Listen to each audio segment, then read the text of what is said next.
Student, मैं आशा करता हूँ कि आप घर पे सब सुरक्षित होंगे। जैसा कि हम शिक्षा उद्देश्य में फर्स्ट यूनिट और सेकेंड यूनिट कंप्लीट कर चुके थे, तीसरी यूनिट हम अपनी चल रही थी, लेकिन लॉकडाउन के कारण अपना कॉलेज प्रारंभ नहीं हुआ। हम तीसरी यूनिट में भी मीरा अल्फाजा और अपने अरविंद घोष का पढ़ चुके थे। तीसरा हमारे रविंद्रनाथ टैगोर के बारे में पढ़ना था, लेकिन नहीं पढ़ पाए। लेकिन अब अपन ऑनलाइन में अपन पढ़ने की कोशिश करेंगे। प्रकृति, कला, जीवन और शिक्षा का संबंध। आपकी स्क्रीन पे जो एक पिक दिखाई दे रही है उसको समझने की कोशिश करेंगे। आप उसमें देखते रहना। प्रकृति, कला, जीवन व शिक्षा का संबंध। रविंद्रनाथ टैगोर। शिक्षा। रविंद्रनाथ टैगोर के शिक्षा, दर्शन, पाठ्यक्रम, विद्यालय, शिक्षक एवं अनुशासन के बारे में विस्तृत जानकारी प्राप्त करेंगे। सबसे पहले रविंद्रनाथ टैगोर का जीवन परिचय। श्री रविंद्रनाथ टैगोर का जन्म 7 मई 1861 में कलकत्ता में हुआ था।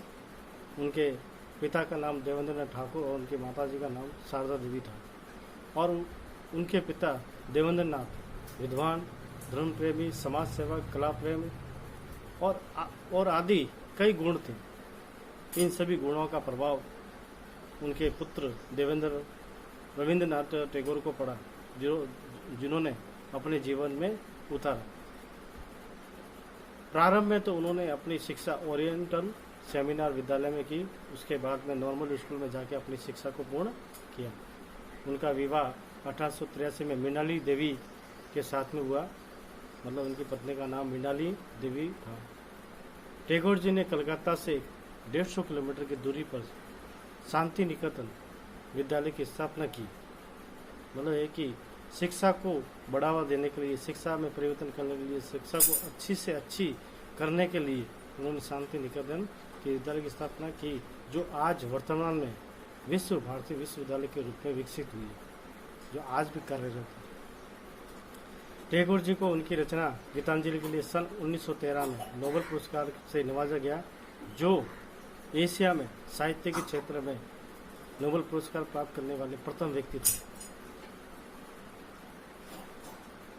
उनको विदेशी विश्वविद्यालयों ने डी.लिट की उपाधि से विभूषित किया।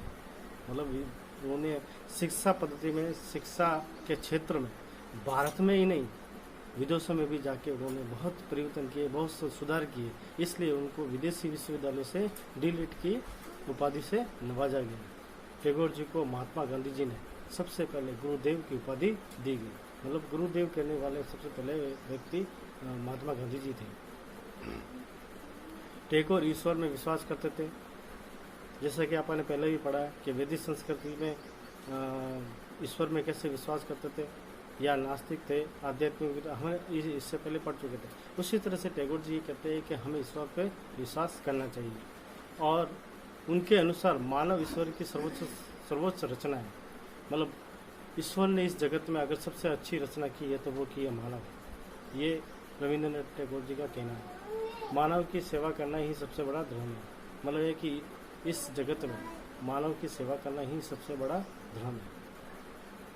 और इस संसार में अब बहुत सारे योगदान दिए, बहुत सारे परिवर्तन किए, और 1941 में उन्होंने इस संसार को त्याग दिया।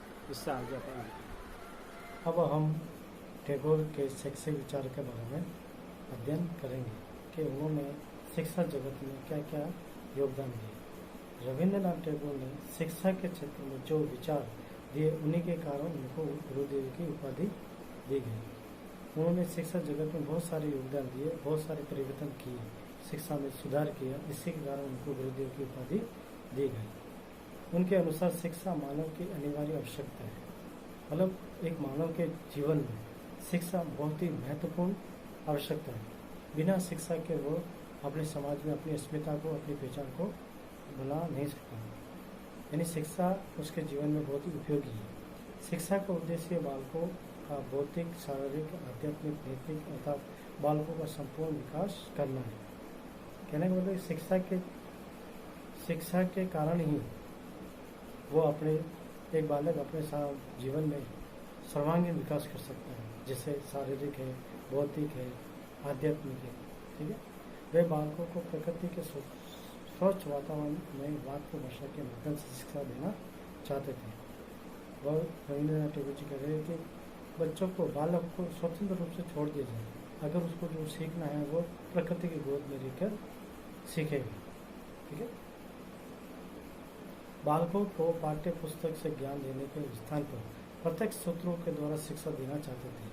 वह कहते थे कि पुस्तक के ज्ञान देने से अच्छा है कि उनको प्रत्यक्ष रूप से सिखाया जाए, प्रैक्टिकल करके सिखाया, प्रयोग करके सिखाया जाए, मतलब प्रकृति को संपर्क किया जाए। प्रकृति के संपर्क से वो स्वाभाविक रूप से सीखेगा।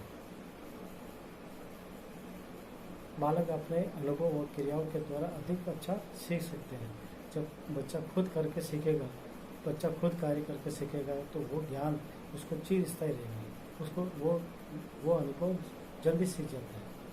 रविंद्रनाथ टैगोर के अनुसार बालक पर अध्यापक के आदर्शों, आचरण व मनोभावों का अधिक प्रभाव पड़ता है। एक बालक के जीवन में एक टीचर का बहुत ही इफेक्ट करता है, बहुत ही प्रभाव पड़ता है। एक बालक अपने टीचर को, अपने अध्यापक को देखकर ही सब कुछ चीज़ें सीखता है।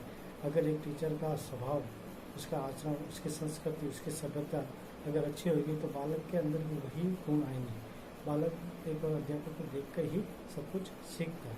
यदि विद्यार्थी ब्रह्मचर्या का पालन करता हुआ शिक्षा प्राप्त करता है और ज्ञान की जिज्ञासा है तो निश्चित रूप से वो अच्छी शिक्षा प्राप्त कर सकता है। अगर एक बालक ब्रह्मचर्या का पालन करता हुआ, मतलब है कि सब कुछ छोड़ छाड़ के, सब त्याग करके अध्यापक के शरण में रहते हुए और ज्ञान की प्राप्ति करता है तो उसको एक अच्छी सीख मिल सकती है, उसको एक अच्छी शिक्षा प्राप्त हो सकती है। लेकिन उसके लिए भी एक बालक के अंदर जिज्ञासा होनी चाहिए, पढ़ने की ललक होनी चाहिए, वो ज्ञान प्राप्त करने की एक दिशा, उत्साह होना चाहिए, तभी वो एक अच्छी शिक्षा प्राप्त कर सकते हैं।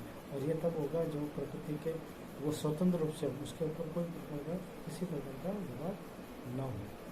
इसके बाद हम शिक्षा के उद्देश्य पढ़ेंगे। उनके अनुसार, मतलब है कि रविंद्रनाथ टैगोर के अनुसार शिक्षा के निम्नलिखित उद्देश्य, जिससे पहला है बौद्धिक विकास, मतलब शिक्षा ऐसी हो जो बालक का बुद्धि का विकास कर सके। वो बालक की बुद्धि जितनी तीव्रता, जितनी तेज होगी तो वो किसी भी कार्य में तेजी से सोच सकता है, तेजी से उसका परिणाम निकाल सकता है।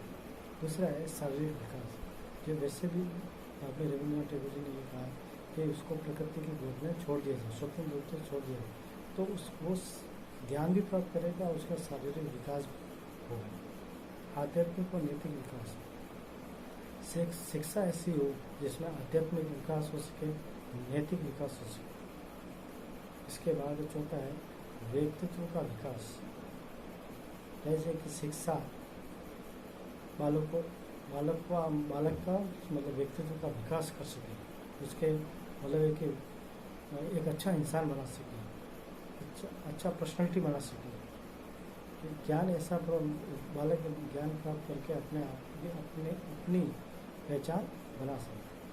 पांचवा है राष्ट्रीयता व अंतर्राष्ट्रीयता का विकास, और रविंद्रनाथ टैगोर जी ने कहा है कि ज्ञान ऐसा हो जो राष्ट्रीयता की भावना को जागृत कर सके और अंतर्राष्ट्रीयता की भावना को जागृत कर सके।